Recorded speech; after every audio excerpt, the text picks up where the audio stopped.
वानरलिंगी सुळका हा जुन्नरजवळील जीवदन किल्ल्याजवळ असलेला एक सुप्रसिद्ध आणि उंच सुमारे 350 फूट एवढा उंच सुळका आहे, जो गिर्यारोहकांसाठी एक मोठे आवाहन आहे. तो नाणेघाटच्या परिसरात असून जीवदन किल्ल्यावरून दिसतो आणि त्याला खडा फारसी असेही म्हणतात, जिथे व्हॅली क्रॉसिंग आणि रॅपलिंगसारख्या साहसी क्रिया केल्या जातात.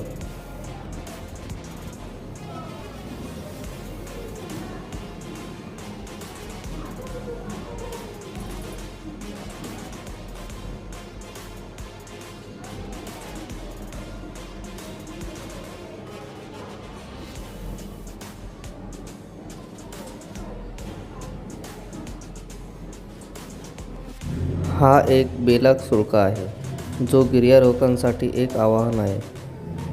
या सुळक्यावर चढणे अवघड असले तरी योग्य मार्गदर्शन आणि सरावाने तो सर करता येतो.